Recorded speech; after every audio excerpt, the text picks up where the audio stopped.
Mahesh class 9 का student था। वह जब क्लास में होता तब बाहर खेलने के बारे में सोचता और जब खेलने का मौका मिलता तो कहीं घूमने के बारे में सोचता।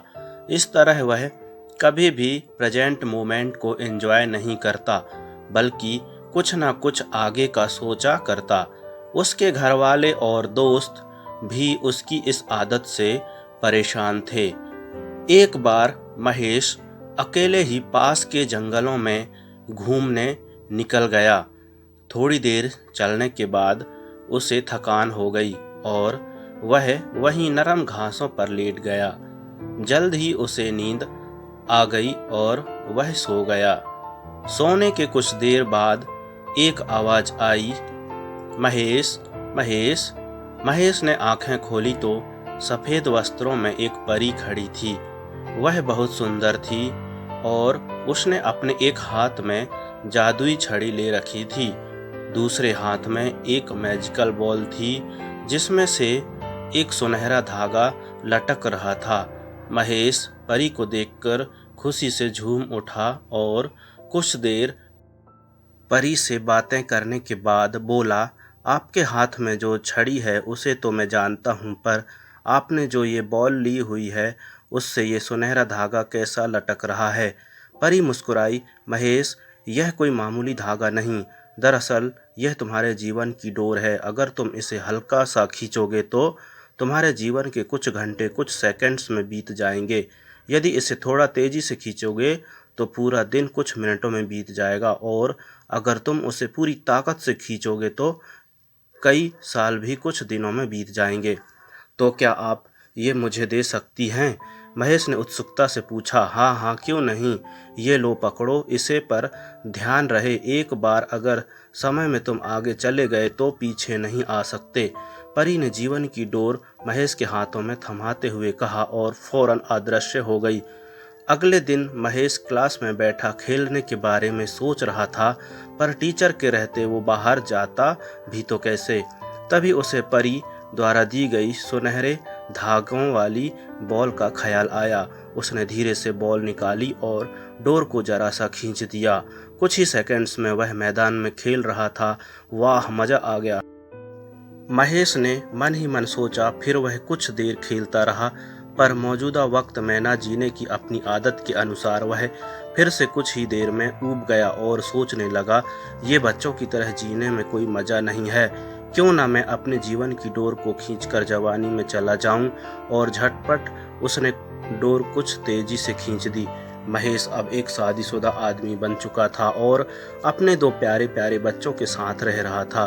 उसकी प्यारी माँ जो उसे जान से भी ज़्यादा चाहती थी अब बूढ़ी हो चुकी थी, और पिता जो उसे अपने कंधों पर बैठा कर घूमा करते थे वृद्ध और बीमार हो चले थे। इस परिवर्तन से महेश अपने माता पिता के लिए थोड़ी दुखी जरूर था, पर अपना परिवार और बच्चे हो जाने के कारण उसे बहुत अच्छा महसूस हो रहा था। एक दो महीने सब ठीक ठाक चला, पर महेश ने कभी अपने वर्तमान को आनंद के साथ जीना सीखा ही नहीं था। कुछ दिन बाद वह सोचने लगा, मेरे ऊपर परिवार की कितनी जिम्मेदारी आ गई है। बच्चों को संभालना इतना आसान भी नहीं, ऊपर से ऑफिस की टेंशन अलग है, माता पिता का स्वास्थ्य भी ठीक नहीं रहता। इससे अच्छा तो मैं रिटायर हो जाता और आराम की ज़िंदगी जीता। और यह सोचते सोचते उसने जीवन की डोर को पूरी ताकत से खींच दिया। कुछ ही दिनों में वह एक 90 साल का वृद्ध हो गया। अब सब कुछ बदल चुका था। उसके सारे बाल सफ़ेद हो चुके थे, झुर्रियाँ लटक रही थी। उसके माता पिता कब के उसे छोड़कर जा चुके थे। यहाँ तक कि उसकी पत्नी भी किसी बीमारी के कारण मर चुकी थी। वह घर में बिल्कुल अकेला था। कभी कभी दूसरे शहरों में बसे उसके बच्चे उससे बात कर लेते। लाइफ में पहली बार महेश को एहसास हो रहा था कि उसने कभी अपनी ज़िंदगी को एंजॉय नहीं किया। उसने ना स्कूल डेज में मस्ती की, ना कभी कॉलेज का मुंह देखा। वह न कभी अपनी पत्नी के साथ कहीं घूमने गया और ना ही अपने माता पिता के साथ अच्छे पल बिताए। यहाँ तक कि वो अपने प्यारे बच्चों का बचपन भी ठीक से नहीं देख पाया। आज महेश बेहद दुखी था। अपना बीता हुआ कल देखकर वह समझ पा रहा था कि अपनी बेचैनी और व्याकुलता में उसने जीवन की कितनी सारी छोटी छोटी खुशियां यूं ही गंवा दी। आज उसे वो दिन याद आ रहा था जब परी ने उसे वो मैजिकल बॉल दी थी। एक बार फिर वह उठा और उसी जंगल में जाने लगा और बचपन में वह जिस जगह परी से मिला था वहीं मायूस बैठ अपने आंसू बहाने लगा। तभी किसी की आवाज़ आई, महेश महेश। महेश ने पलटकर देखा तो एक बार फिर वही परी उसके सामने खड़ी थी। परी ने पूछा, क्या तुमने मेरा स्पेशल गिफ्ट एंजॉय किया? पहले तो वो मुझे अच्छा लगा पर अब मुझे गिफ्ट से नफरत है।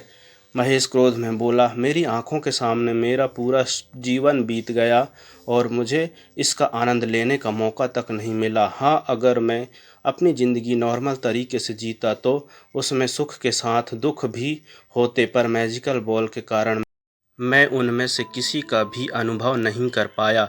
मैं आज अंदर से बिल्कुल खाली महसूस कर रहा हूँ। मैंने ईश्वर का दिया ये अनमोल जीवन बर्बाद कर दिया।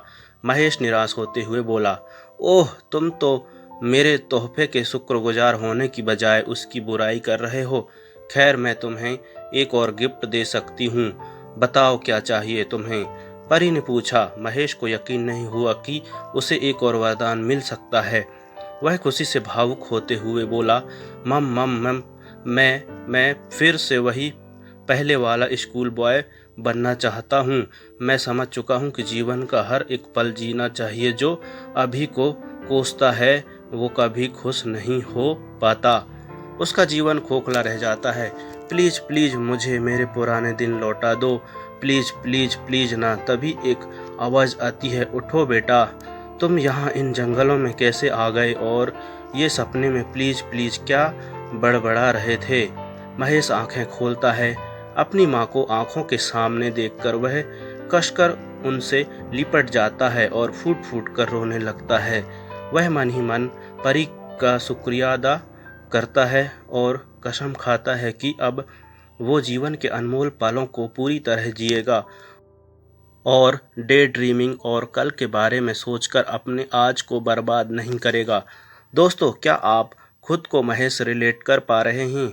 कई बार ऐसा होता है कि हम आज की खूबसूरती को सिर्फ इसलिए नहीं देख पाते क्योंकि हम एक सुंदर कल के बारे में सोचने में खोए रहते हैं, या कई बार हम जो नहीं घटा उसके घटने की चिंता में अपने आज को चिता पर जला देते हैं, बर्बाद कर देते हैं।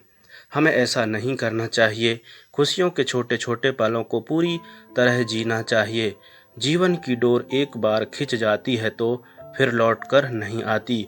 किसी ने सच ही कहा है, बीता हुआ कल कभी नहीं आएगा और आने वाला कल शायद कभी ना आए।